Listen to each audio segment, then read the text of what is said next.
The Omega who awakened the Alpha King after 200 years of sealed sleep. Part 1. The Sealed and the Servant. The stone floor of Thornwick Estate had long since stopped feeling cold against Wren Ashmore's knees, though perhaps that was less about adaptation and more about the fact that her body had simply run out of warmth to give, run out of sensation to register, beyond the dull, persistent ache that had become her constant companion over 2,557 days. She counted them, each one, marking their passage in the private spaces of her mind where Mistress Carolyn could not reach, could not confiscate, could not punish her for possessing. The brush in her hand, worn down to nearly nothing after years of use, scraped across the rough-hewn stone in rhythmic motions that required no conscious thought, leaving her mind free to wander through the gray landscape of her existence, while her body performed its prescribed function.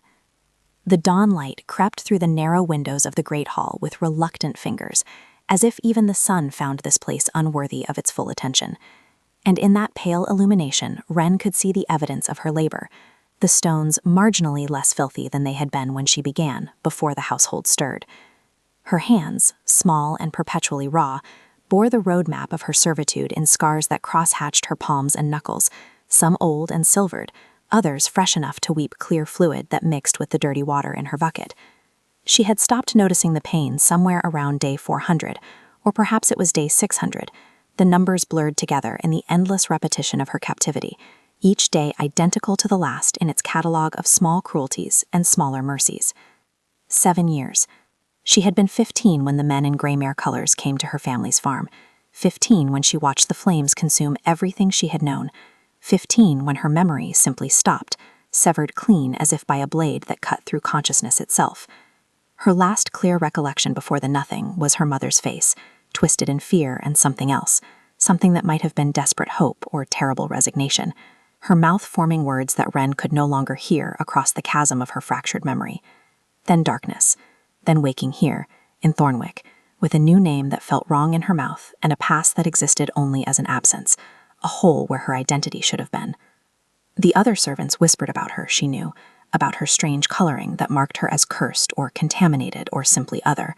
Her hair, which she kept hacked short with stolen kitchen shears to avoid Mistress Carolyn's attention, grew in silver white, the color of starlight or bone, entirely wrong for someone of her apparent age and bloodline. Her eyes, too, drew stares and suspicion, pale gray like winter fog, almost colorless in certain lights, seeing everything and revealing nothing. The household had decided she was an ill omen, a cursed Omega whose very presence might bring misfortune, and so they avoided her, left her to her solitary labor, which suited Wren perfectly, because solitude meant safety, meant invisibility, meant survival. But survival, she had learned, required more than simple obedience and self-erasure. It required vigilance, cunning, the careful hoarding of small advantages that might one day accumulate into something larger. So Wren stole. Not objects or food, though she took those too when hunger grew too insistent to ignore, but knowledge. She stole moments in Lord Victor Greymere's library after the household slept, teaching herself to parse the meaning of written words by candlelight, carefully shielded from detection. She stole observations, cataloging the rhythms of the estate, the powers of power and weakness that structured her captivity. She stole fragments of conversation overheard while she worked, her presence so beneath notice that the nobles spoke freely around her, as if she were merely another piece of furniture.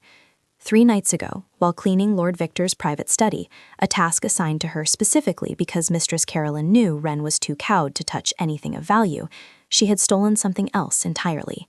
The Lord had been called away suddenly, leaving documents scattered across his massive desk in uncharacteristic disarray, and Wren, whose survival instincts had been honed to a razored edge over 7 years of careful observation, recognized opportunity when it presented itself. Among the papers, weighed down by a crystal paperweight that probably cost more than her life was worth to these people, she found fragments of something old, parchment so ancient it crumbled at the edges, covered in symbols that pulled at something deep in her fractured memory. She could not read all of it, the language was archaic and her stolen education incomplete, but certain words stood out with terrible clarity. Blackwater, sealstone, binding, and a phrase that made her skin prickle with recognition she could not explain. The old blood sleeps. There were partial diagrams, too, crude maps showing the forest that bordered the estate, marks indicating distance and direction from landmarks she recognized.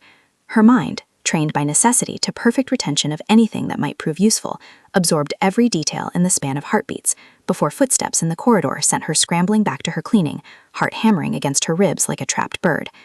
That night, huddled in the servants' quarters on her thin pallet that smelled of mildew and decades of fiercewide, Wren had closed her eyes and reconstructed what she had seen, comparing it against the maps she had studied in the library during her secret nocturnal education, cross-referencing with fragments of legends and histories she had consumed with the desperate hunger of someone searching for context she could not name. The sealstone was real. It was in Blackwater Forest, perhaps 3 hours' walk from the estate, if one knew the way, and Lord Victor Greymare, ruler of this territory and architect of her captivity, was very interested in keeping whatever it contained sealed. The sharp crack of boot heels on stone snapped Wren back to the present moment with the force of a physical blow. She did not need to look up to know who approached. Her body had learned to recognize the particular rhythm of Mistress Carolyn's gait, the precise cadence that preceded inspection and inevitable punishment. Wren kept her eyes fixed on the floor, her posture curved into the shape of absolute submission, making herself small and unthreatening in the way that sometimes, though not always, minimized the damage. Mistress Carolyn Greymare stopped directly in front of Wren's scrubbing, forcing her to work around the polished leather boots that probably cost more than feeding every servant in the household for a month. The silence stretched, deliberate and calculated, a test that Wren had failed before by speaking or looking up. Without permission. She remained motionless now, except for the mechanical movement of her brush, barely breathing, waiting for the blow or the command with equal dread. When Carolyn finally spoke, her voice was cultured and cold, each word precisely enunciated. "You have the most peculiar coloring, girl, like something drained of life, or perhaps never properly alive to begin with. My brother keeps you out of pity, you understand. Any other household would have turned you out years ago, cursed thing that you are." Wren said nothing, because nothing was required, because words were traps and silence was armor. Her hands continued their work, steady despite the fear that coiled in her stomach like something living and venomous. "Look at me when I address you." Wren raised her eyes, slowly, stopping at the level of Carolyn's chin, because looking directly into the eyes of your betters was presumption that earned swift correction. This close, she could smell the lavender water the mistress used, cloying and sweet, covering something underneath that smelled of rot and ambition. "You were in my brother's study last night." It was not a question, but Wren answered anyway, her voice carefully stripped of anything that might be interpreted as defiance. "Yes, mistress, to clean, as ordered." "And did you catch anything? Look at anything you should not have?" "No, mistress, I would not dare." Carolyn's hand moved faster than Wren could track, catching her across the face with enough force to send her sprawling sideways, the bucket overturning and flooding the freshly cleaned stones with filthy water. Pain bloomed across Wren's cheekbone, sharp and bright, tears springing to her reflex rather than emotion. "Liar, you looked. You always look, with those unnatural eyes of yours. 3 days without meals. Perhaps hunger will teach you to keep your gaze on the floor where it belongs." The mistress swept away without waiting for acknowledgement, leaving Wren on the whetstones, tasting copper where her teeth had cut the inside of her cheek. 3 days. She had endured worse, would endure this too, because endurance was all she had, the single skill she had perfected over 2,557 days of captivity. But that night, after the household slept and her empty stomach cramped with familiar pain, Wren made a decision that would alter everything.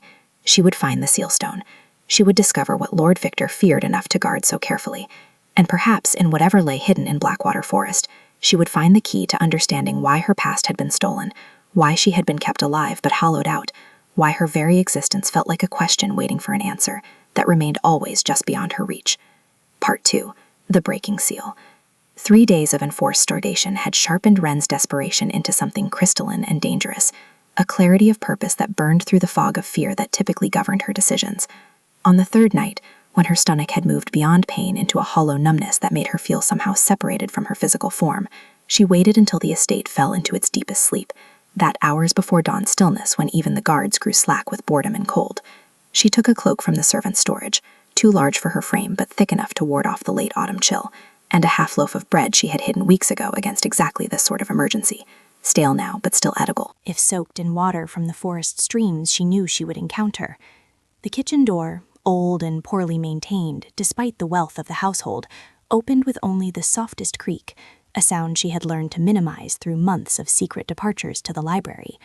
Beyond the estate walls, the world opened into darkness so complete it seemed almost solid, pressing against her skin with weight and intent.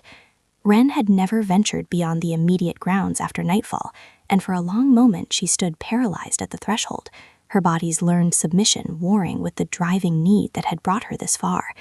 Then she thought of Mistress Carolyn's face, of Lord Victor's cold eyes, of 2,560 days of captivity stretching ahead into an endless gray future, and she stepped forward into the night. Blackwater Forest began where the manicured grounds of Thornwick ended, the transition marked by a stone wall half collapsed from age and neglect. The trees beyond rose like cathedral pillars, their branches weaving together overhead to block what little starlight penetrated the cloud cover. And as Wren climbed over the crumbling stones and dropped down on the far side, she felt the atmosphere change, thicken, as if the air itself had different properties here beyond the boundary of human habitation. The forest floor was soft with decades of fallen leaves, muffling her footsteps, and the darkness was broken only occasionally by pale mushrooms that grew in clusters on rotting logs, giving off a faint bioluminescent glow that seemed more unsettling than helpful. She walked for what might have been an hour or 3, time losing meaning in the unchanging darkness, navigating by the mental map she had constructed from the fragments in Lord Victor's study and her stolen readings of local geography. The forest grew denser as she progressed, the trees older and more massive, their trunks wider than her arm span, and their roots breaking through the earth in gnarled tangles that caught at her feet. Strange sounds echoed through the darkness, the calls of night birds she could not identify, rustlings in the undergrowth that might have been small animals or something larger, and beneath it all a sense of watchfulness, as if the forest itself was aware of her intrusion and had not yet decided whether to tolerate her presence. When she finally found it, the seal stone rose from the earth like the exposed bone of some massive creature, a structure that was part natural rock formation and part deliberate construction, covered in symbols that glowed with a faint purple-black luminescence. The stone had been carved, that much was clear, though by hands long dead and for purposes Wren could only guess at. The symbols covering its surface moved at the edge of her vision, seeming to shift and rearrange themselves when she was not looking directly at them, and the air around the structure thrummed with a low vibration that she felt more in her teeth than her years. The entrance, if it could be called that, was a split in the stone face barely wide enough for a person to squeeze through, and beyond it Wren could see stairs descending into darkness so absolute it seemed to swallow the faint glow of the symbols. Every instinct screamed at her to turn back, to flee this place that reeked of old magic and older secrets, but she had not come this far, had not risked everything she had carefully constructed for survival to falter now at the threshold. She pressed herself through the— He gasped, feeling the stone scrape against her shoulders and back, and descended into the earth. The stairs went down much farther than seemed possible, far enough that Wren lost count after 200 steps, and began to wonder if perhaps this was some sort of trap, an endless descent that would continue until she died of thirst or exhaustion. But finally the stairs ended in a chamber, circular and vast, its dimensions obscured by darkness, except where the walls themselves glowed with the same purple-black radiance as the symbols above. In the center of the chamber stood a stone platform, and on that platform lay a figure that was clearly, impossibly, a man. He was massive, his frame suggesting height well over 6 feet even in his reclined position, with broad shoulders and a warrior's build beneath clothing that appeared ancient in style, leather and rough-woven fabric that should have rotted away centuries ago, but remained somehow preserved. His hair, long and unbound, spread across the stone in waves of dark copper that caught the strange light, and his face, angular and sharp-featured beneath a thick beard, might have been carved from the same stone as his resting place. But it was his stillness that struck Wren most profoundly, the absence of breath or movement that marked him as something other than simply sleeping. She approached slowly, her feet carrying her forward despite the voice in her mind that shrieked warnings she could not articulate. The symbols covering the walls pulsed in rhythm with her heartbeat, their glow intensifying as she drew closer to the platform, and now she could see that the man was surrounded by a web of magic so dense it was nearly visible, threads of purple-black light that wrapped around his body like chains or a cocoon. The magic felt wrong, twisted, a perversion of something that should have been natural and wholesome, and Ren's hand reached out before her conscious mind could override the impulse. Her fingers brushed against the nearest strand of magic, and the world exploded. Light erupted from the symbols in a blinding cascade of gold that drove back the purple-black corruption, the threads wrapping the figure burning away like cobwebs in flame. The ground beneath Ren's feet shook with enough violence to send her stumbling backward, and the stone platform cracked with a sound like thunder in the enclosed space.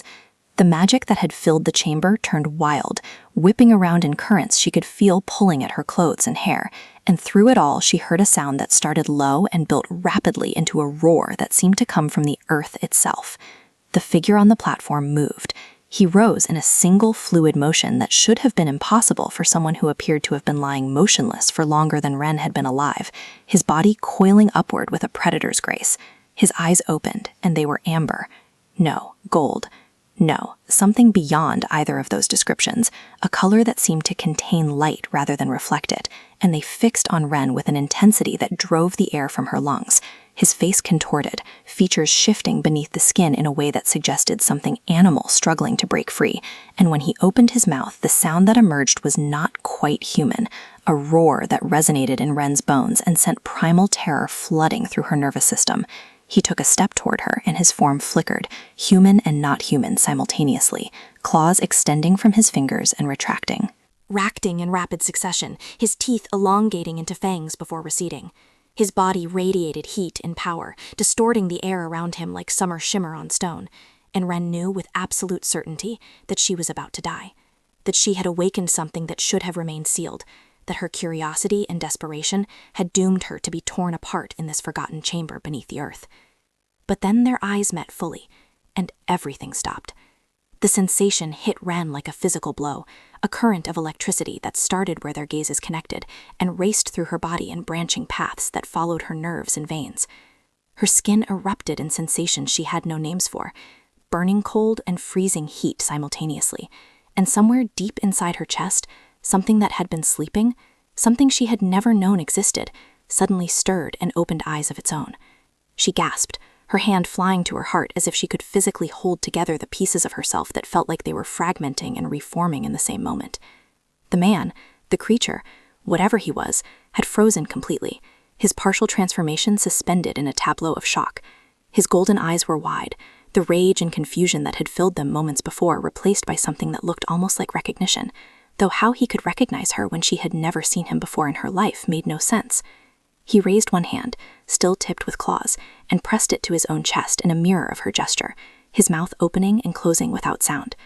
When he finally spoke, the words came in a language Ren did not know, but somehow understood, ancient and formal, each syllable resonating with power that made the air vibrate. You carry her scent? Impossible. The bond? How? His eyes rolled back and he collapsed, his massive frame hitting the stone floor with force enough to crack it further, and the golden light filling the chamber guttered and died, plunging everything back into the purple-black dimness.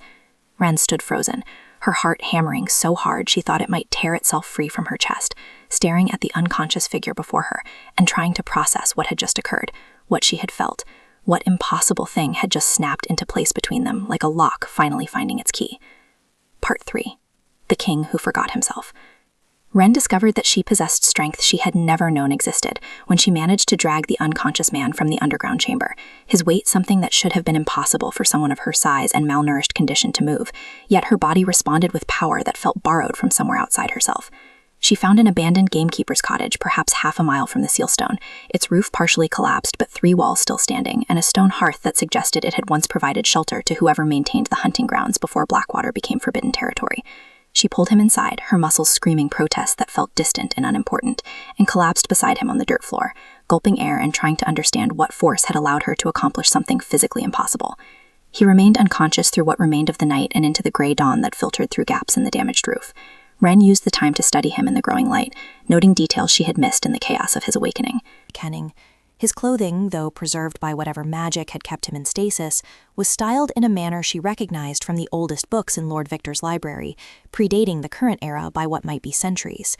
His hands, large and calloused in the way of someone accustomed to wielding weapons, bore scars that had long since faded to silver lines across his knuckles and palms. His face, peaceful in unconsciousness, carried a weight of sorrow that seemed carved into the set of his features, aging him in a way that had nothing to do with years. When his eyes finally opened, the transition from sleep to waking was instantaneous and violent. One moment he was still, the next his hand was wrapped around Ren's throat, pinning her against the stone wall with enough force to lift her feet from the ground.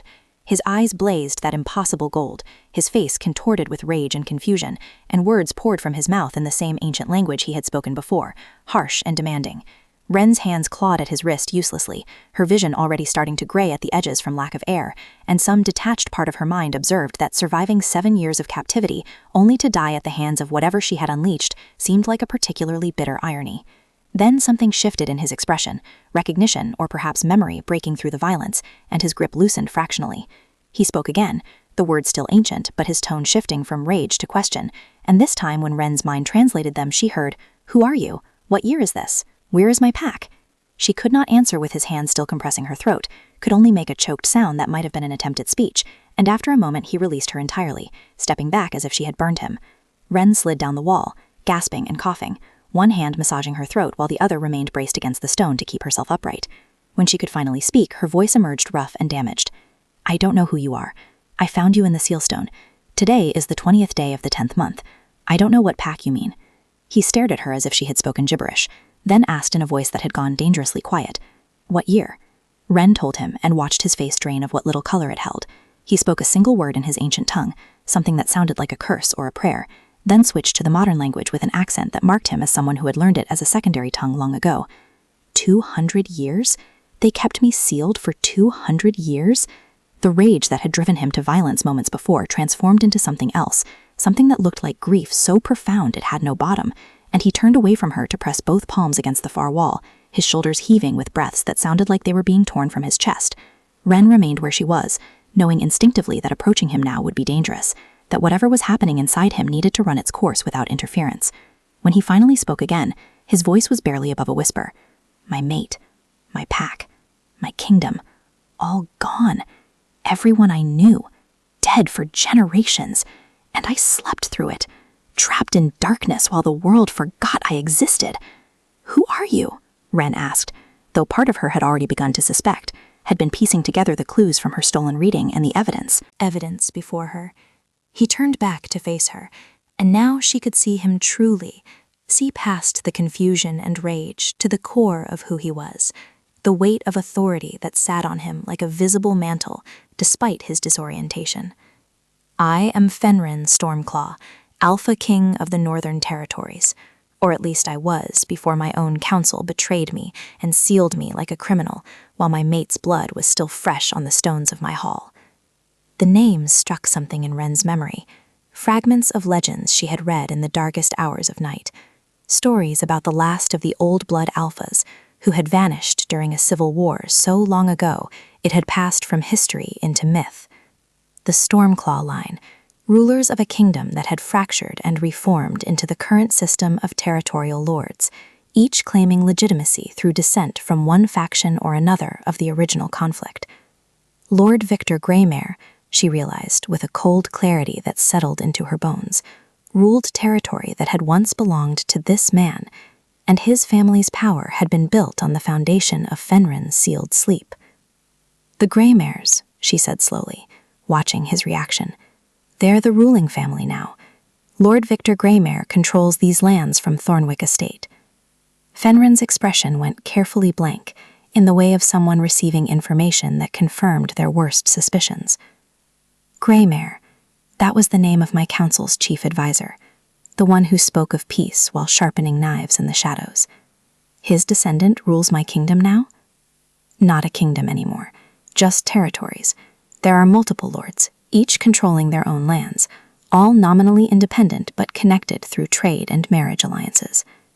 My kingdom, fractured and parceled out like spoils of war." He laughed, a sound entirely devoid of humor. "And how did you find me? Who sent you to break the seal?" "No one sent me. I'm a servant at Thornwick. I found fragments of a map in Lord Victor's study and reconstructed the location. I didn't know what I would find, only that he was keeping something hidden. Fenrin studied her with an intensity that made Ren feel transparent, as if he could read not just her expressions but her thoughts themselves. A servant. Yet you read and navigate and possess enough curiosity to risk punishment seeking forbidden knowledge? What is your name? Ren.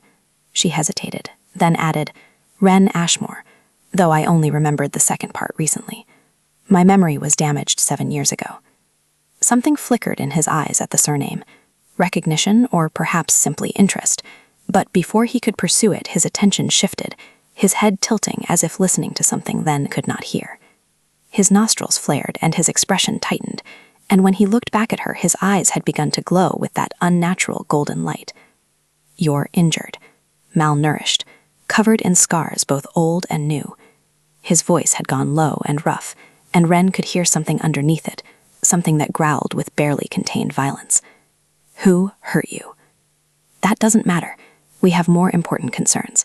If Lord Victor knows the seal broke, and he will know because he was monitoring it, he'll send soldiers into the forest to investigate. Who hurt? Each word was separated, given individual weight, and now Fenrin was moving toward her with that predator's grace she had witnessed in the seal chamber. Ren found herself backing up despite her intention to hold her ground, her body responding to signals her conscious mind had not yet processed. The Greymares, both Lord Victor and his sister Carolyn. But I've survived 7 years. I'll survive longer if we focus on keeping you hidden until we understand the current political situation. Fenrin stopped advancing, but the tension in his frame suggested it cost him considerable effort. You speak of your own abuse with the detachment of someone reporting weather.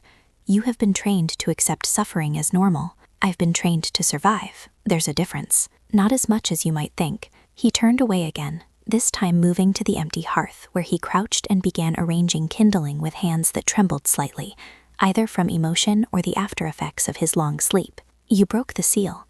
Do you know what that means? That I've probably doomed us both? Ren offered, trying for levity and failing, perhaps, but also that you are somehow connected to me in ways I don't understand.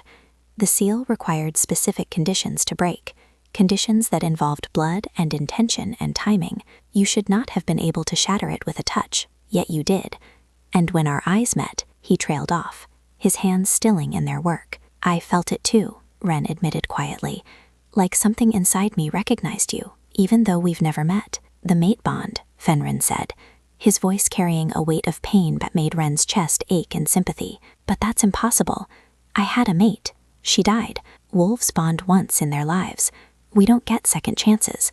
We don't recover and bond again.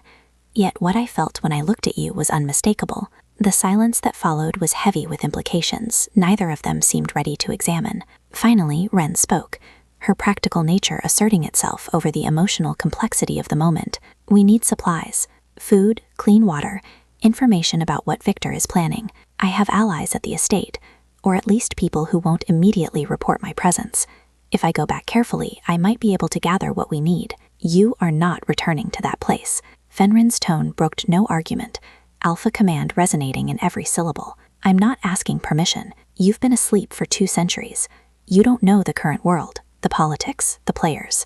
I do. You need me conscious and useful, not locked away for my own protection. He looked at her then with something that might have been respect mixed with frustration. You have more steel in you than your size suggests, little Ren. 7 years of captivity teaches you when to bend and when to break. Right now, we bend. We gather strength and information. Later, perhaps we break. She met his eyes steadily, refusing to look away first, despite every instinct that screamed at her to submit to the apex predator before her. Finally, Fenrin nodded slowly. Very well, but you don't go alone. And if any hand is raised against you in my presence, I will not be responsible for what follows. Part 4. The 7 days. 7 days passed in a rhythm that felt entirely foreign to Ren, structured not by the demands of masters and the threat of punishment, but by the organic necessities of survival and the strange, tentative alliance forming between herself and the man who claimed to be a king from an age long forgotten. The gamekeeper's cottage became their sanctuary, its damaged walls offering more safety than Ren had known in 7 years, and under Fenrin's watchful presence, she began to remember. I remember what it felt like to exist without the constant weight of fear pressing down on her shoulders. The first 2 days were devoted primarily to the practical matter of keeping Ren alive, a task Fenrin approached with an intensity that bordered on obsession. He hunted with an efficiency that suggested centuries of practice, returning to the cottage with game that he prepared and cooked over the small fire he maintained in the hearth, and he watched with barely concealed aggression as Ren ate, his eyes tracking every bite as if her consumption of food was a personal victory he had won against some enemy.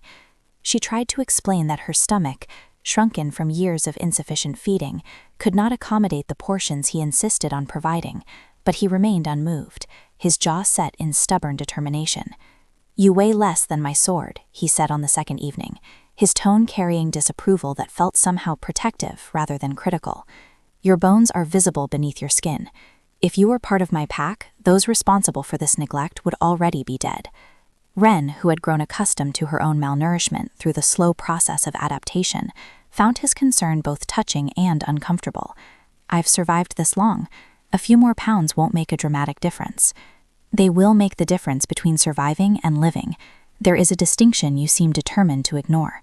She could not argue with that, so instead she focused on eating what she could manage, feeling her body respond to the consistent nutrition with a gratitude that manifested in small ways. More energy, less dizziness when she stood too quickly, the constant hollow ache in her stomach gradually diminishing. Fenrin, for his part, seemed to derive satisfaction from watching her physical condition improve, as if each small gain was a battle won in a war he was waging against her past suffering. On the third day, their fragile isolation was interrupted by a visitor. Ren heard the approach first, her senses sharpened by years of hypervigilance, and she tensed instinctively before recognizing the particular cadence of the footsteps. Fenrin, responding to her tension, moved between her and the door with a speed that defied rational observation, his body shifting into something not quite human, claws extending and eyes blazing that impossible gold. The door opened to reveal an elderly man, his face weathered by decades of outdoor labor, his posture bent but his eyes sharp and assessing. He took in the scene before him, Ren pressed against the far wall, and Fenrin in a protective stance between them, and something in his expression shifted from wariness to shock to something that might have been desperate hope. "My Lord Stormclaw?" The old man's voice cracked on the title, and before Fenrin could respond he had dropped to his knees with a speed surprising for someone of his apparent age, his head bowed in a gesture of absolute submission. "I thought I would die before seeing you again. 207 years I have waited, watching for the signs that the old magic foretold." Fenrin stared at the kneeling figure, his aggressive posture slowly relaxing as recognition dawned across his features. "Auric? Auric Stoneheart? That's impossible. Even betas don't live beyond a century and a half. Old blood runs true in some lines, my lord. My family has always aged slowly, and I made a vow to your father that I would see you return to your throne or die in the attempt. I have not." "Not yet died, so my vow remains unfulfilled." The reunion that followed was marked by emotion too raw for Ren to witness comfortably. Two men separated by centuries of subjective experience, yet connected by bonds of loyalty that time had apparently failed to erode. Auric, who revealed himself to be the stablemaster at Thornwick Estate, brought with him not only personal history, but crucial intelligence about the current state of the territories and Lord Victor's activities. "The Greymares know the seal broke," Auric explained once the initial shock of reunion had passed and they had settled around the small fire. "Victor has soldiers combing the forest, though they're proceeding cautiously because the old stories about Blackwater still carry weight. They fear what might have been released more than they desire to capture it." "Do they know about me?" Ren asked, the question carrying implications that made her stomach clench with familiar anxiety. "Your absence has been noted. Mistress Carolyn is particularly vocal about hunting down the cursed Omega who dared to run, but they haven't connected your disappearance to the seal breaking, not yet." Auric turned his attention to Ren fully for the first time, his eyes narrowing in assessment. "You're the one who freed him. I can smell the magic residue. It clings to you like perfume. I touched the seal and it shattered. I didn't know what would happen." "Few things in this world happen without purpose, girl. The seal was designed to hold until specific conditions were met. Your touch was not random chance, but destiny manifesting." Fenrin, who had been listening in silence, spoke with careful neutrality. "Auric, what do you know of the Ashmore family?" The old beta's expression shifted, something that might have been surprise or recognition flickering across his weathered features. "Ashmore? That's a name I haven't heard in decades. They were keepers of the old magic, seers and mages who served your court before the betrayal. Victor's grandfather had them eliminated during the consolidation of power, claimed they were plotting rebellion, but everyone knew it was because they opposed his claim to legitimacy. He looked at Wren with new interest. "You're Ashmore blood?" "My mother was. At least I think she was. My memories of before are fragmented." "Then your presence here makes considerably more sense. The Ashmores swore oaths to the Stormclaw line generations before your birth. If even a trace of that old magic survived in your bloodline, it would respond to the rightful king's need." The implications of this settled over Wren like a weight she was not certain she wanted to carry. The idea that her entire life, her suffering and captivity and eventual escape, had been orchestrated by forces beyond her understanding or control felt simultaneously validating and violating. She had thought herself the author of her own small rebellion, but perhaps she had only ever been an instrument for destinies written before her birth. Over the days that followed, a pattern emerged. Auric would visit when he could safely absent himself from the estate, bringing supplies and information while Fenrin worked to regain his strength and reorient himself to a world that had continued without him. Wren found herself caught between the two men, translator and bridge between Fenrin's ancient perspectives and the current reality Auric described. On the 5th day, Fenrin attempted to teach Wren to shift, to access the wolf form that should have been her birthright as an Omega. They worked in a clearing near the cottage, Fenrin demonstrating the mental processes involved, while Wren struggled to find purchase in instincts she had never known she possessed. Hours passed in frustration, Wren's body refusing to respond to her will, remaining stubbornly human despite her best efforts. "I don't understand," Fenrin said finally, his own frustration evident in the tension of his shoulders. "You carry wolf blood, I can scent it clearly. You should be able to shift, especially given your connection to me through the bond. Unless what? Unless something is blocking you, suppressing your nature artificially." His eyes narrowed in thought. Victor would have reason to keep any Omega in his household from accessing their full power. Omegas are rare, their abilities potentially threatening to established hierarchies. If he suspected what you were, he might have taken steps to ensure you remained controllable. The idea that her weakness, her inability to defend herself properly all these years, might have been imposed rather than inherent, sparked a rage in Wren that she had not known she was capable of feeling. All the years of abuse, of being called cursed and broken, might have been the result of deliberate magical sabotage designed to keep her powerless. That evening, as they sat around the fire, Fenrin asked about his mate, the question emerging hesitantly as if he feared the answer. Wren, who had been wondering about the woman who had claimed this man's heart centuries ago, listened as he spoke of her with a reverence that made something in Wren's chest ache with emotion she could not name. "She was fierce," Fenrin said, his voice soft with memory. "Small, like you, but she contained more courage than wolves twice her size. She challenged me constantly, refused to accept anything simply because tradition demanded it. When the council betrayed us, she fought beside me until the very end. They killed her to break me, and it worked. I chose the seal over madness, chose sleep over existing in a world that no longer contained her light. But now you're awake," Wren said quietly, "and the world has continued. What will you do?" Fenrin looked at her, his golden eyes reflecting the firelight, and in them she saw layers of pain and determination, and something else, something that made her breath catch. "I will reclaim what was stolen. I will make the descendants of traitors answer for their ancestors' crimes, and I will ensure that no one ever hurts you again. Because whatever this bond between us means, whatever impossibility has brought us together, you are mine to protect now, whether you wish it or not." The possessiveness in his tone should have frightened her, should have triggered all her carefully developed defenses against being owned by anyone.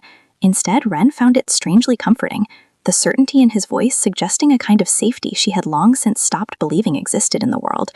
On the 7th day, a message arrived via Auric that changed everything. Petra, the head cook who had shown Wren small kindnesses over the years, had learned crucial information. Lord Victor was planning a ritual for the coming blood moon, 3 days away, a ritual that required Omega blood for its completion, and he had been searching estate records, trying to determine if any of his servants might fit the requirements, his search eventually leading him to investigate the servant called Wren, who had vanished the same night the seal broke. "He knows," Auric said grimly, "or he suspects strongly enough that it makes no practical difference. He's connected your disappearance to the seal, and he's begun researching the Ashmore family history. It's only a matter of time before he realizes what he had under his roof all these years." Fenrin's response was immediate and violent, his control slipping enough that his transformation began before he consciously willed it, bones shifting beneath skin and eyes blazing with rage that filled the small cottage like a physical presence. "Then we move now, tonight. I will tear Thornwick to its foundations and scatter the stones across my lands." "No," Wren said, her voice cutting through his fury with unexpected authority. "We don't have enough information yet. We don't know the full extent of Victor's resources or allies. Charging in blind will get us both killed or worse. So what do you suggest? That we hide while he plans rituals using your blood? I suggest we become hunters instead of prey. We have 3 days before the blood moon. We use them." Part 5. Blood Memory. Petra's phone message, delivered by a breathless young servant boy named Tam, who hero-worshipped Wren for reasons she had never fully understood, contained details that transformed their situation from dangerous to desperate. Lord Victor had not merely suspected Wren's significance, he had confirmed it through methods that spoke of resources far beyond what a simple territorial lord should possess. He had consulted with a dark mage, someone who trafficked in the forbidden arts that had been outlawed since before Fenrin's time, and this mage had identified the magical signature left on the broken seal as belonging to Ashmore bloodline magic, mixed with something older, something that predated the current age entirely. "He plans to complete the blood ritual during the blood moon," Tam explained, his young face pale with fear and excitement. The mage told him that Omega blood from the Ashmore line, combined with the right incantations, can create a permanent seal strong enough to imprison even an Alpha King indefinitely. But it requires the Omega to be alive for the spell to work, her life force sustaining the prison. "He's been searching for you everywhere, Miss Wren. He's offered a reward for your capture." Fenrin, who had been pacing the small cottage like a caged predator throughout Tam's recitation, stopped moving entirely at this revelation. When he spoke, his voice had gone so quiet it was almost inaudible, a tone Wren had learned meant his control was hanging by the thinnest of threads. "He intends to use her as a living battery, to trap her in a spell that will drain her essence for however long he wishes to keep me sealed. That is what you were telling me." "Yes, my lord." Tam, despite his youth, had the wisdom to recognize the danger radiating from Fenrin and kept his responses simple and direct. How long would such a spell sustain itself? The mage said decades, possibly longer, as long as the Omega's life force holds out. The sound that emerged from Fenrin's chest was not remotely human, a roar that shook dust from the rafters and sent Tam scrambling backward in terror. His form flickered, human and wolf and something in between, his control fragmenting under the weight of rage that had nowhere to go.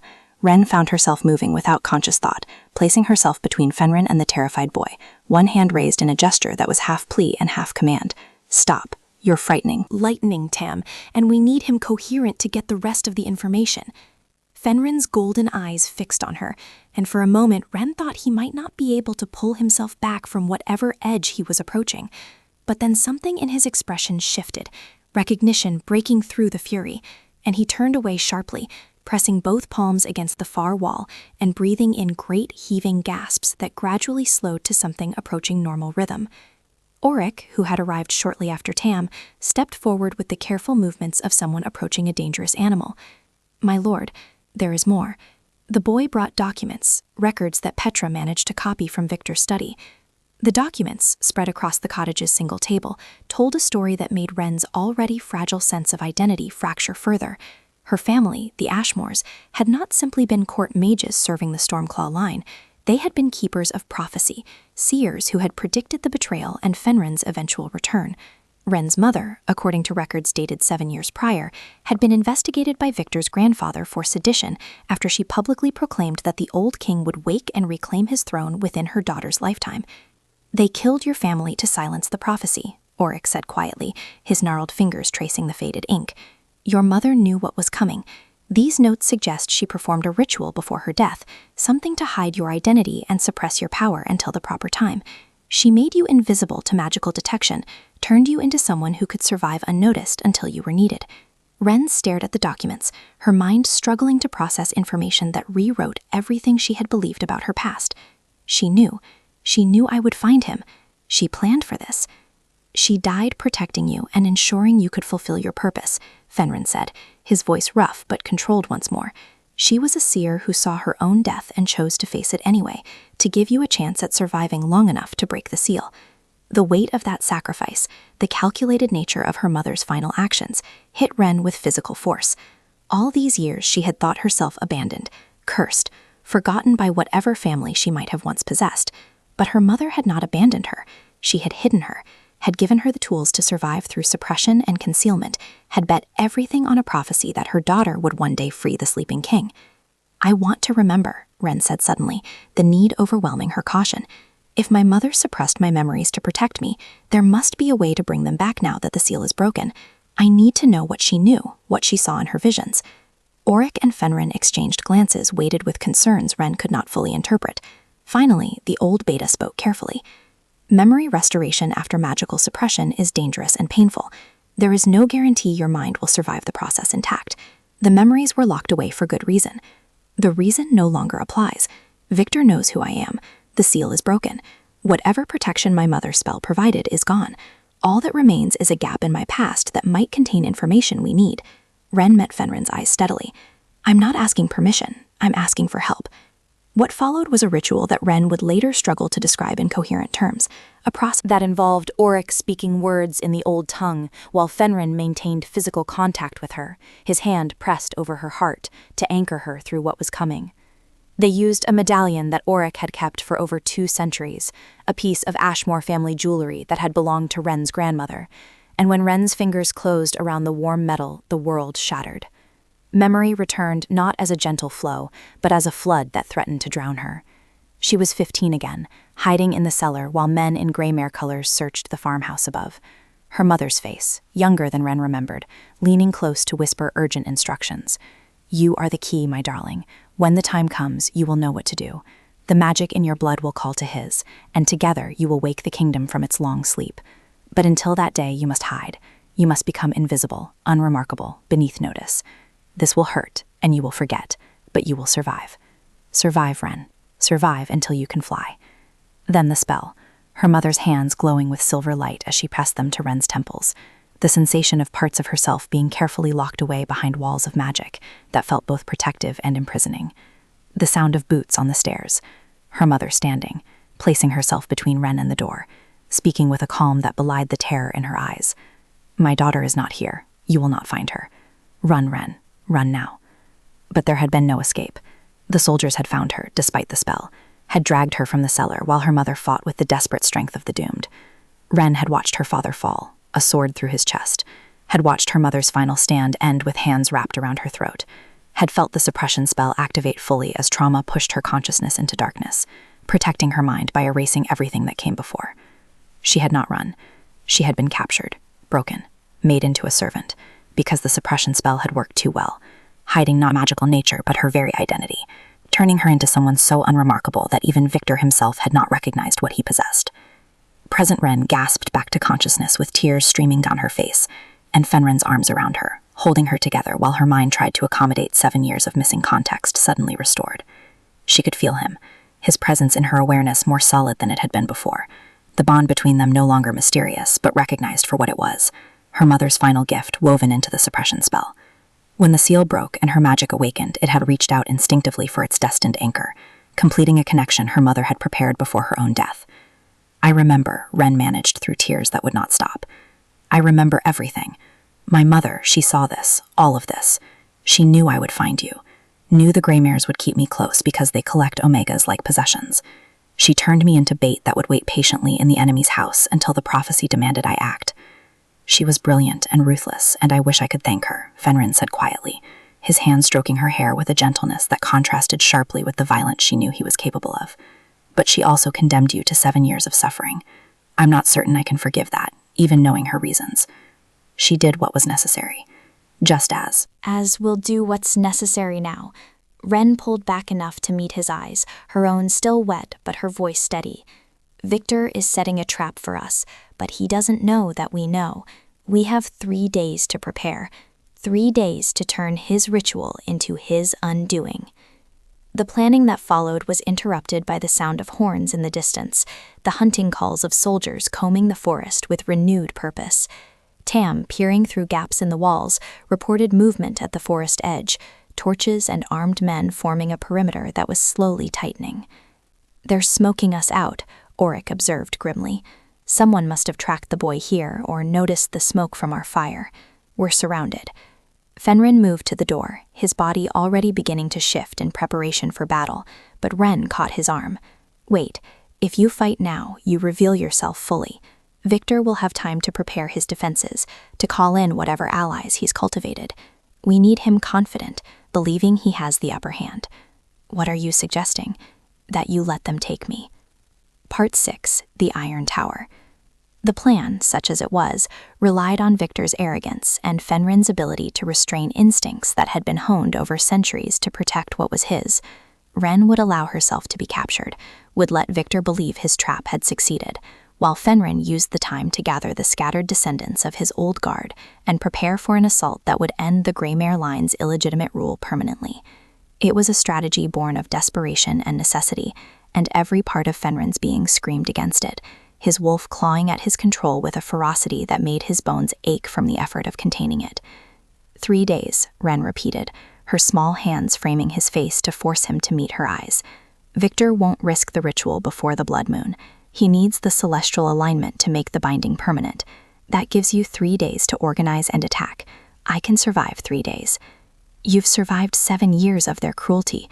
I will not knowingly send you back into their hands. Fenrin's voice was raw, each word torn from somewhere deep in his chest. You're not sending me. I'm choosing to go. There's a difference. In the end, it was Auric who made the decision for them, stepping outside the cottage with his hands raised in surrender before either of them could stop him. The soldiers, seeing the old man emerge alone, converged with drawn weapons and suspicious demands. Auric spun a tale of finding the runaway servant girl, of attempting to bring her back himself for the reward, of her attacking him and fleeing deeper into the forest. While the soldiers' attention focused on him, Ren slipped out through a gap in the back wall, deliberately leaving an obvious trail that even mediocre trackers could follow. Fenrin, held back by Auric's stern command and the cold logic that Ren's plan, however much he despised it, offered their best chance of victory, watched from concealment as soldiers found her within the hour. They bound her wrists with iron chains that burned her skin on contact, the metal's toxicity to wolfkind making her gasp in pain she could not fully suppress. The soldier who secured the chains yanked them tighter than necessary, grinning at her discomfort, and Fenrin felt something in his chest crack at the casual cruelty, his control fraying to threads so thin they might snap with the next provocation. They took her back to Thornwick as night fell, parading her through the servants' entrance like a prize of war. Fenrin followed at a distance, using skills he had nearly forgotten to remain undetected, watching as they dragged Ren not to the servants' quarters, but to the old tower at the estate's eastern corner, a structure that predated the current building and had served as a prison in darker times. The tower's isolation and iron-reinforced construction made it ideal for holding someone whose wolf nature you wanted to suppress, and Victor had clearly prepared it specifically for this purpose. The cell at the tower's summit was small and circular, its walls lined with sheets of iron that turned the space into an oven of toxicity for any shifter imprisoned within. Ren was thrown inside with enough force to send her stumbling to her knees, the chains still locked around her wrists, preventing her from catching herself properly. The door, thick wood banded with more iron, slammed shut with a finality that made Fenrin's vision blur red at the edges. He could not approach closer without risking detection, could not break her free without triggering the confrontation before they were prepared. So instead, he retreated to the forest and began the work of calling his scattered people home. The howl he released that night was unlike anything heard in the region for 200 years, carrying not just sound but power, a summons that resonated in the blood of anyone whose ancestors had sworn loyalty to the Stormclaw line. Throughout the territories, men and women whose families had hidden their heritage and awaited signs of their king's return felt the call pull at something fundamental in their nature and began making their way toward Blackwater Forest. Inside her iron prison, Ren focused on surviving one moment at a time, breathing through the burning pain where the chains contacted her skin and trying not to think about the 3 days stretching ahead. The iron's proximity made her wolf, already weak from years of suppression, retreat even further into dormancy, leaving her feeling more alone in her own skin than she had since her mother's spell had first locked away parts of her nature. Time lost meaning in the windowless cell, measured only by the periodic arrival of guards, who brought water but no food. Victor's orders apparently including slow starvation as part of her preparation for the ritual. On what Ren estimated was the second day, though she could not be certain without external markers of time's passage, the cell door opened to admit Lord Victor himself. He entered with the careful movements of someone inspecting a dangerous animal, his cold blue eyes assessing her condition with clinical detachment. Behind him came Mistress Carolyn, her expression mingling satisfaction at Ren's suffering with something that might have been curiosity. "The cursed Omega," Victor said, his cultured voice echoing slightly in the small space. "All this time I had Ashmore blood under my own roof and never suspected. My grandfather would be laughing at the irony. He spent considerable resources hunting down your family line, eliminating everyone he could find, Yet somehow you survived, hidden in plain sight through clever magic. Ren said nothing, had learned long ago that silence was often the safest response when facing someone who held absolute power over your immediate fate. But Victor did not seem to require conversation, instead circling her slowly while continuing his monologue. I'm offering you a choice, though I suspect you're too foolish to Accept the generous option. Become my bound servant willingly, using blood magic to tie yourself to my will, and help me control the creature you so thoughtlessly released. Do this, and you will live in comfort, protected and valued for your usefulness. Refuse, and you become the battery for a spell that will drain your life force over decades, while keeping the Alpha King sealed for eternity. Either way, I win. The only question is whether you suffer unnecessarily. There is a third option, Ren said quietly, her voice hoarse from thirst and the iron's effects. You could run.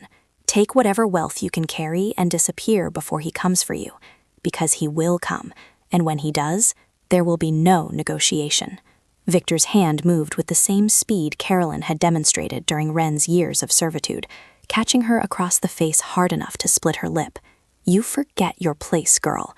I am lord of these lands, protected by wealth and alliances you cannot begin to comprehend. One ancient wolf, confused and weakened by centuries of sleep, poses no threat to the order I have built. You're wrong, Ren said, spitting blood.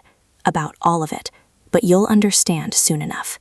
It was Carolyn who stepped forward then, and the expression on her face carried a hunger that had nothing to do with simple cruelty. Brother, you're thinking too small. Why settle for controlling one sealed alpha when the girl's blood could potentially awaken others? There are stories of ancient kings buried throughout the territories, sealed away during the old wars. With the right rituals and sufficient Omega life force, we could build an army of controlled alphas, reshape the entire political structure of the region. Victor turned to his sister slowly, his expression shifting from confidence to wariness. What are you suggesting, Carolyn? That I complete the ritual, not you. That I take control of this opportunity you've been too cautious to fully exploit. Her smile was sharp and cold. You've always lacked vision, Victor. Always been content with maintaining rather than expanding. But I see the potential here, and I intend to claim it. The confrontation that erupted between the siblings revealed fractures Ren had not suspected. Years of resentment and competing ambitions suddenly exposed in sharp accusations and counter-accusations. Their argument provided Ren with crucial intelligence about the ritual's requirements and the location where it would be performed. Information she filed away even as the iron's burning intensified, and her awareness began to fragment from sustained exposure to the toxic metal. When they finally left, still arguing, Ren was alone again with her pain and the growing certainty that 3 days had been an optimistic estimate. The iron was breaking down her system faster than anticipated, her body lacking the resilience of someone who had grown up properly nourished and healthy. She could feel herself weakening, the edges of her consciousness growing fuzzy, and fear that she had miscalculated badly began to seep through her determination. It was in this state, hovering between consciousness and delirium, that she felt something shift in her awareness, a presence that was simultaneously outside her cell and intimately close, wrapped around her mind like a protective embrace. Fenrin. The bond between them, strengthened by her restored memories and the desperate circumstances, had opened a channel of communication she had not known was possible. She could not see him or hear his voice, but she felt his rage and fear and absolute determination, emotions so intense they helped anchor her when her own strength threatened to fail. And through that connection, she pushed back, not words, but images and sensations, showing him the layout of the tower, the number of guards, the weaknesses in Victor's preparations, showing him that she was still fighting, still holding on, still trusting him to come. The effort left her gasping and drained, but when she collapsed back against the iron-lined wall, there was a grim satisfaction in knowing she had contributed something beyond being bait in a trap. Outside, in the forest where 30 descendants of the old guard had gathered, Fenrin received Ren's message, and the last threads of his restraint snapped like rotten rope. His transformation was immediate and complete, his body shifting into the ancient form that had made the Stormclaw line legendary, larger than any natural wolf and crackling with elemental magic that bent reality around him. The gathered wolves, recognizing their king in full fury, fell into formation without needing orders, an army that had waited generations to fight under the Stormclaw banner once more. The blood moon rose red and ominous over Thornwick Estate, and Fenrin led his pack toward the reckoning that was 200 years overdue. Part 7. The Blood Moon Reckoning. The attack began not with subtlety, but with the sound of Thornwick's main gates being torn from their hinges by force that should not have existed in the natural world, metal shrieking and stone crumbling, as Fenrin in his full Alpha King form announced his arrival with a roar that shook the estate's foundations. The guards stationed at the entrance had perhaps 3 seconds to process what they were seeing before 30 wolves, descendants of the old guard who had waited generations for this moment, poured through the breach in a coordinated assault that spoke of inherited tactical knowledge and barely restrained vengeance. Inside the estate, Petra had been preparing for this moment since Auric had brought her into the conspiracy 2 days prior. At the first sound of the gates falling, she moved through the servants' quarters with the authority of someone who had spent decades earning respect through small kindnesses and unwavering fairness, and her call to arms was answered by Omegas and humans who had suffered under Greymere cruelty for too long. They emerged from kitchens and storage rooms carrying whatever weapons they could improvise, iron pans and meat cleavers, and decades of suppressed rage suddenly given an outlet. The household guards, trained to intimidate servants and patrol quiet territories, found themselves utterly unprepared for warfare against opponents who fought with the desperation of people who had nothing left to lose. Tam, despite his youth, proved instrumental in the internal assault, his knowledge of the estate's hidden passages allowing small groups of rebels to appear in unexpected locations, disrupting the guards' attempts to organize defensive positions. The fighting was brutal and chaotic, years of established order collapsing in minutes, as the foundation of fear that had sustained Greymere rule cracked and shattered. Victor, roused from his study where he had been making final preparations for the ritual, emerged to find his carefully maintained world dissolving into blood and fire. His first instinct was to retreat to the ritual chamber where Carolyn had already taken Ren, but the path was as blocked by wolves who seemed to anticipate his movements, driving him back toward the great hall where Fenrin waited. The Alpha King had returned to human form, though barely, his eyes still blazing gold and his body radiating power that warped the air around him like heat shimmer. 200 years, Fenrin said, his voice carrying the weight of centuries of rage held in check for too long. 200 years your family has ruled lands stolen through betrayal and murder. 200 years you've built your comfort on the foundation of my imprisonment. Tonight, that debt comes due. Victor, to his credit, did not plead or grovel. He straightened his spine and met Fenrin's inhuman gaze with the cold calculation that had served his family for generations. You're a relic from a dead age. The world has moved beyond the time of Alpha Kings and absolute rule. Kill me and you'll face a dozen other lords who will unite against you, who will see you as a threat to the stability we've built. Stability built on suppression and exploitation. I've seen your records, Victor. I know how you maintain control. The disappeared Omegas, the families destroyed for political convenience, the dark magic you employ to enforce submission. You call it civilization, but it looks remarkably similar to tyranny. While Fenrin confronted Victor in the Great Hall, the real threat was unfolding in the tower where Carolyn had decided to accelerate her timeline. She had dragged Ren from the iron cell to the ritual chamber at the tower's base, a circular room that had been prepared with elaborate chalk diagrams and candles arranged in patterns that hurt to look at directly.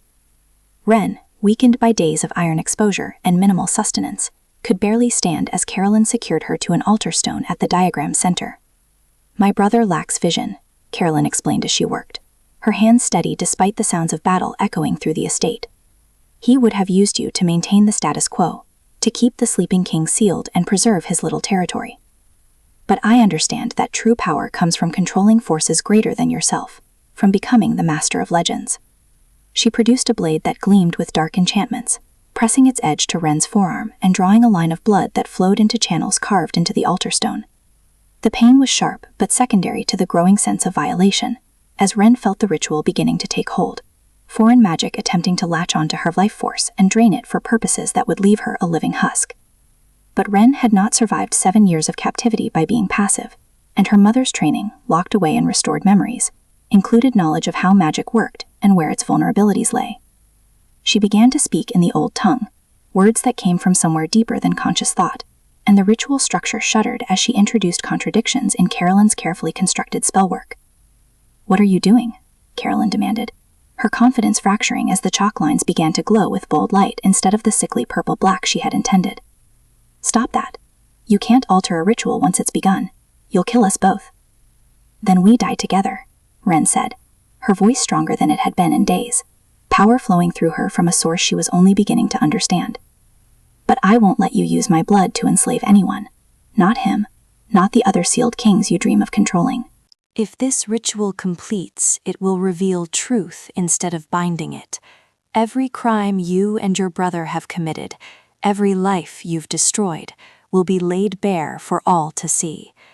The magic responded to her will with an eagerness that suggested it had been waiting for precisely this redirection, and Ren realized with startling clarity that Ashmore magic had always been about revelation, about bringing hidden things into light.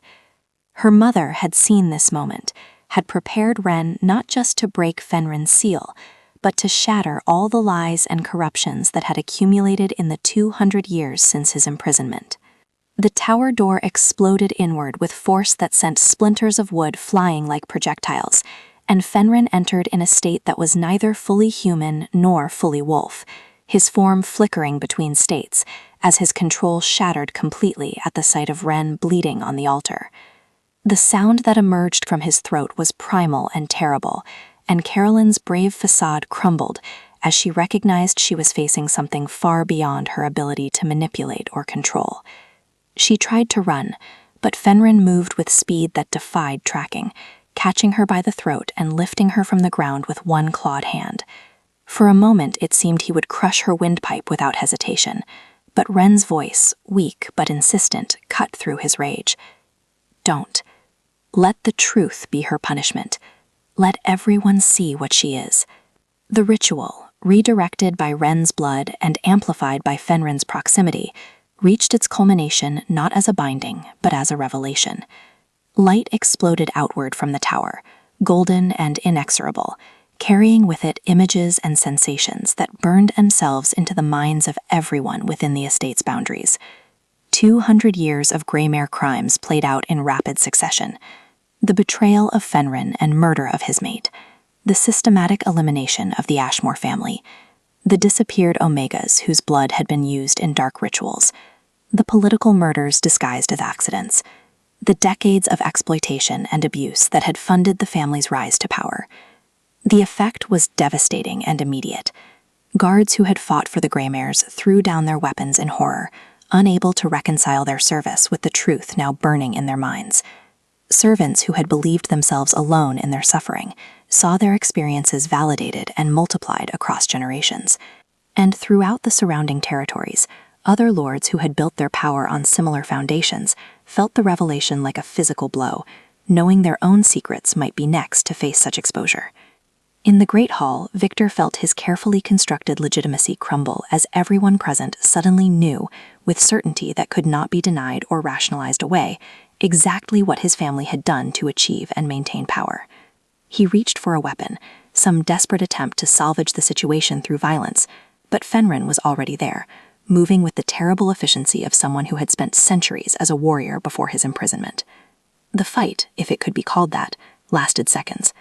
Victor had wealth and political cunning, but against an alpha king who had been forged in wars that predated the current age, he had nothing that mattered. Fenrin's hand closed around Victor's throat, and with a single precise movement, he ended the Greymere line's rule permanently, the crack of breaking bone echoing in the sudden silence that followed. Aloud, Carolyn, released from Fenrin's grip but magically bound by Ren's altered ritual, collapsed to the ritual chamber floor as the reality of her situation became clear. She would live, but bound by magic that would cause excruciating pain if she ever attempted to harm another through supernatural means, and banished to territories beyond civilization, where survival would require the same desperate scrambling she had forced on so many others. Fenrin returned to Ren, carefully lifting her from the altar and cradling her against his chest with a gentleness that contrasted starkly with the violence he had just displayed. Her blood had stopped flowing, the ritual's completion sealing the wounds, even as it drained the last of her immediate strength. She looked up at him with eyes that were already starting to close, exhaustion and iron poisoning finally overwhelming her, and managed a small smile. "Told you 3 days," she whispered. "You're never doing anything like this again," Fenrin said, his voice rough with emotions he could not fully articulate. "I cannot lose another mate. I will not survive it." "You won't have to," Ren promised, her hand finding his and holding tight even as consciousness slipped away. Not this time. Not ever again. He carried her from the tower as dawn began to break, the blood moon setting and taking with it the last remnants of the old order. Around them, the estate was already beginning to transform, servants and freed Omegas working alongside the wolves of Fenrin's returned guard to clear away the evidence of battle and begin the process of building something new from the ruins of what had fallen. Part 8. The Omega Queen. Ren woke to sunlight streaming through windows she did not recognize, lying on a bed so soft it felt like floating, her body wrapped in blankets that smelled of pine and winter and something distinctly masculine that made her wolf, still weak but no longer suppressed, stir with contentment. For a disoriented moment, she thought perhaps the entire experience had been a fever dream born of desperation and starvation, but then she turned her head and saw Fenrin sitting in a chair beside the bed, his eyes fixed on her with an intensity that suggested he had been maintaining this vigil for some time. "How long?" Her voice emerged rough, throat dry from disuse. 2 days since the battle. The iron poisoning was severe. Your body needed time to purge the toxicity from your system. He leaned forward, offering her water from a cup he had clearly been keeping ready for when she woke. "Petra has been managing your care with an efficiency that would terrify most field commanders. She informed me in no uncertain terms that if you died due to my negligence, she would find a way to make my continued existence extraordinarily unpleasant." Ren managed a small laugh that turned into a cough, accepting the water gratefully and drinking slowly while her mind caught up with recent events. The ritual, the revelations, Victor's death and Carolyn's binding. The look on Fenrin's face when he had found her bleeding on the altar. The feeling of his arms around her as consciousness faded. The absolute certainty that she was safe despite everything. What happened after? With the estate, the territories, the other lords? Fenrin's expression shifted to something that might have been grim satisfaction. The revelation your blood magic triggered had consequences far beyond Thornwick. 7 lords from surrounding territories have already sent envoys requesting audience, some to pledge loyalty, others to negotiate the terms of their continued rule. The Greymare crimes were extensive enough that their exposed allies are scrambling to distance themselves from the taint of association. And Thornwick itself? Being transformed. The servants you lived among for 7 years are now free citizens with wages and legal protections. Petra has assumed administrative control of the household with an authority that suggests she was always meant for leadership rather than kitchens. The young boy, Tam, follows me constantly when he's not running messages, asking questions about the old days and driving Auric to distraction with his enthusiasm. Ren tried to sit up, her body protesting the movement, but responding better than she had feared. Fenrin was immediately there, supporting her back with pillows arranged in a configuration that spoke of practice and care. She studied him in the full daylight, noting the tension that still lined his shoulders despite their victory, the shadows under his eyes that suggested she had not slept since carrying her from the tower. "You need to rest too," she said quietly. "The kingdom won't collapse if you sleep for a few hours. The kingdom collapsed 200 years ago because I failed to see betrayal coming. I will not repeat that mistake by assuming peace simply because one battle is won." But even as he spoke, he settled onto the edge of the bed, his proximity suggesting a need for contact that he was not quite willing to articulate. The gaze that followed took on a rhythm that felt both strange and comfortable, Ren's recovery progressing steadily as her body remembered what it felt like to be properly fed and protected from harm. Fenrin remained a constant presence, leaving only when political necessities demanded his attention, and returning as quickly as possible, his wolf clearly unwilling to let her out of his awareness for extended periods. They talked during these hours, about the past and the future, about what it meant to build a kingdom from the ruins of corruption, about the impossibility of their bond and their gradual acceptance that some things defied rational explanation. On the 6th day after the battle, Ren felt strong enough to walk beyond her room, and Fenrin guided her through what had been Thornwick, but was rapidly becoming something else entirely. The Great Hall had been stripped of Greymare symbols and replaced with the Stormclaw crest, ancient and proud, that workers had uncovered in the estate's foundations. The servants' quarters had been expanded and improved, becoming proper housing rather than cramped cells. And throughout the building, people moved with an energy that spoke of purpose rather than fear, the fundamental atmosphere transformed. But it was in Lord Victor's old study, now converted into a research library, that Wren found the information that had been calling to her since her memories returned. Auric had collected documents dating back to before the betrayal, records of the Ashmore family's service to the Stormclaw line, and among them were her mother's journals. Reading her mother's words, understanding the depth of sacrifice and calculation that had gone into hiding Wren and preparing her for a destiny decades in the future, brought tears that were equal parts grief and gratitude. "She saw all of it," Wren said softly, Fenrin reading over her shoulder. "She knew she would die, knew I would suffer, knew that you would wake and we would be bound. She chose this path, knowing the cost, believing the future we could build together was worth the price she paid. She was a seer who loved her daughter enough to die for a prophecy. I wish I could have thanked her, though I'm not certain I can forgive the years of pain her choice cost you. She gave me the tools to survive, until surviving became living. That's a gift more precious than comfort or safety." Wren closed the journal carefully, her decision crystallizing as she turned to face Fenrin fully. "I want to accept the bond completely, not as fulfillment of prophecy or political necessity, but as my choice. You asked me weeks ago in that cottage if I understood what the mate bond meant, and I didn't then, but I do now." The ceremony that followed was both ancient and improvised, traditional elements blended with adaptations for circumstances that had no historical precedent. They performed the ritual in the sacred grove at Blackwater Forest's heart, witnessed by Auric and Petra and the 30 wolves who had answered Fenrin's call, under a moon that was no longer blood-red, but silver and full of promises. The words spoken were in the old tongue, vows that bound not just in this life, but across whatever came after. And when Fenrin bit her shoulder in the traditional marking, Wren felt the bond snap into full completion with an intensity that drove the air from her lungs. Her first transformation followed immediately, her body finally accessing the wolf form that had been suppressed for so long.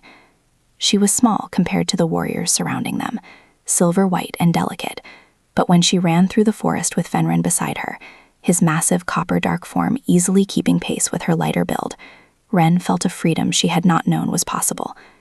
The world perceived through wolf senses was richer and more complex, layers of scent and sound painting reality in dimensions human awareness could not fully comprehend. And for the first time in her memory, she felt complete, all the fractured pieces of herself finally aligned.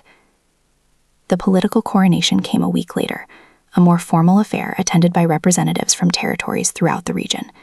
Wren wore a crown that had been crafted specifically for her, silver worked into a design that incorporated both the Stormclaw and Ashmore symbols, marking her as something unprecedented, an Omega Queen whose authority derived not from submission but from strength earned through survival and choice.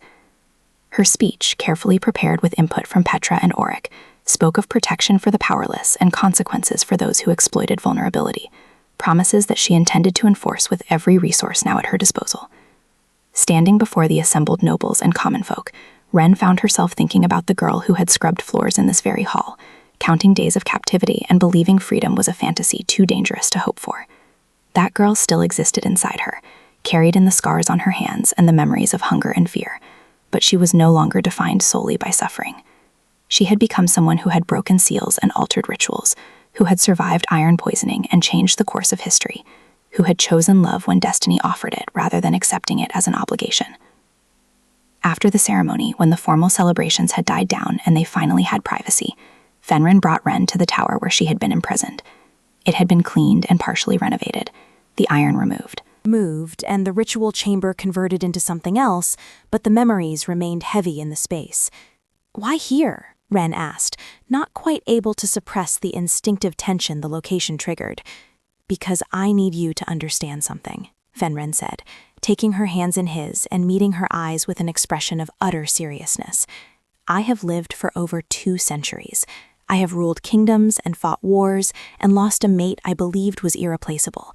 But standing here, in the place where you were held and hurt, where I nearly lost you before fully finding you, I need to make a vow that supersedes all others." He knelt, a gesture shocking from an Alpha King, his hands still holding hers. "I vow that your freedom, your autonomy, your right to choose your own path will always be more important to me than my need to protect you. I vow that I will never become another cage, however gilded. I vow that the power we build together will be used to ensure no one else suffers as you did, as my first mate did, as countless others have under corrupt rule. And I vow that every day of whatever time we have together, I will work to be worthy of the choice you made to accept this bond. Ren pulled him to his feet, her eyes wet but her smile genuine. I vow to remind you of this when your protective instincts try to override my autonomy. I vow to be the conscience that keeps power from corrupting purpose. I vow to honor my mother's sacrifice by living fully rather than just surviving.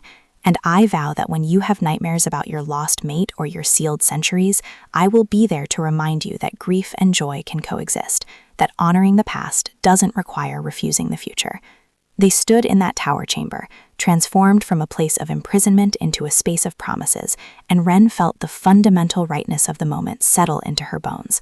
The journey from servant to queen had been carved through pain and sacrifice, but standing here with Fenrin's arms around her and the future spreading ahead like uncharted territory, she understood that her mother had seen this exact moment in her visions. Not the coronation or the political victory, but this private instance of two broken people choosing to build something new from the pieces of their shattered pasts. Her mother had bet everything on this outcome, had paid with her life for the possibility that her daughter might one day stand free and powerful and loved, and Ren silently promised that she would make that sacrifice mean something. Below them, Thornwick bustled with the activity of transformation, a kingdom remembering itself after 2 centuries of imposed forgetting. Above them, stars began to emerge in the darkening sky, ancient and patient witnesses to the cycles of destruction and renewal that marked the passage of ages. And between them, in the space where 2 improbable souls had found each other across centuries and prophecy, a new story was beginning, written not in the old patterns of domination and submission, but in the revolutionary language of partnership and choice. Ren had spent 7 years believing she was merely surviving, marking days and waiting for an end she could not imagine. But she had been wrong about that, just as her captors had been wrong about her. She had not been surviving. She had been preparing, gathering strength and knowledge and resilience, becoming exactly who she needed to be for the moment when destiny called and offered her the choice to wake a sleeping king, and in doing so, wake herself.